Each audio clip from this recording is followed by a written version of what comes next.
Channel subscribe नहीं किया है तो जल्द से जल्द सब्सक्राइब करें और नए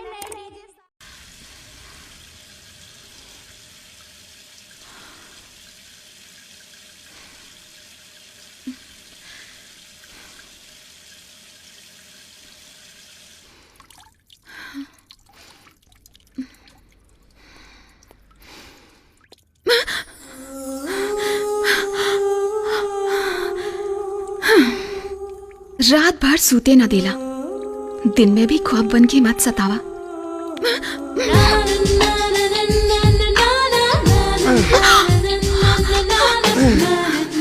ख्वाब छुएला ना, बल्कि करीब आके उड़ जाला। जीत हमार भइल बा।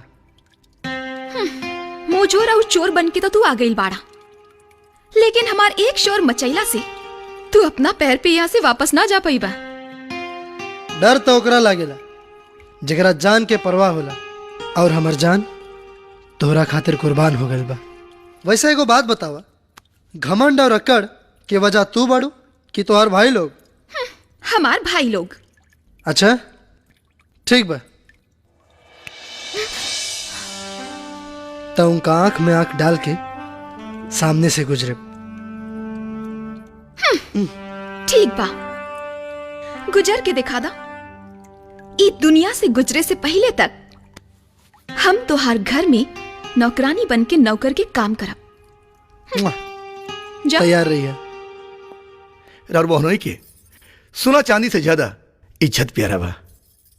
बस भैया रउआ से एक विनती बा, बोला कि हमारे शादी तक रउआ अपना बहन के 12 हाथ के दीवार और 12 हाथ के साड़ी के अंदर रखम। आप बिल्कुल चिंता मत करें। हम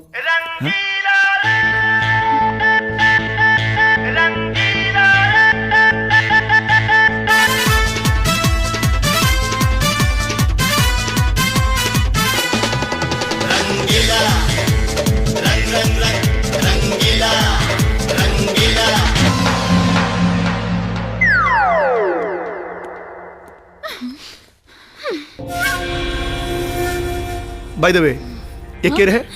अरे केहू ना, ऊपर के एसी खराब रहे, उहे बनावे आइल रहे। अच्छा का बोल भैया, का सोचा तनी?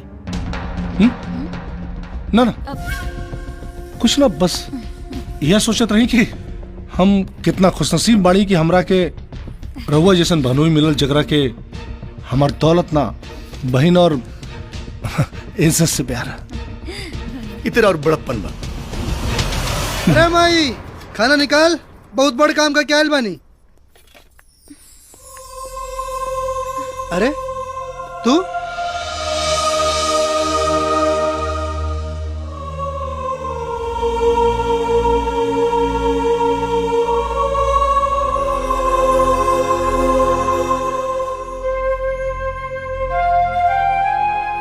वाह, शर्त का हरलू, हमरा आवे से पहले खुद ही नौकरानी बन के खाना बना ले लू। राजपूत बानी हम, प्राण जाई पर वचन ना जाई। शर्त ही तो हारल बानी हम, जुआ में पैसा ना। चली खाना खा ली। ए हमर करेजा, तू ही खिया ना दा अपना हाथे से। ठीक बा, खा ली। हाँ तू का भइल? खाना खियावे के रिश्ता तू कहीं और जोड़ ला, काहे कि हम अपना जिंदगी में केहू और से रिश्ता जोड़ चुकल बानी। केहू से भी अपन रिश्ता जोड़ ली, लेकिन राउर माँ बाप के पतोह बन के सेवा करे के हम वादा कर चुकल बानी। राउर बेटा के महतारी ना बन सकेली, लेकिन राउर होखे वाला के सौर में सेवा तो कर सकेली ना। बीमारी के दवा डॉक्टर देला और भूत के ओझा।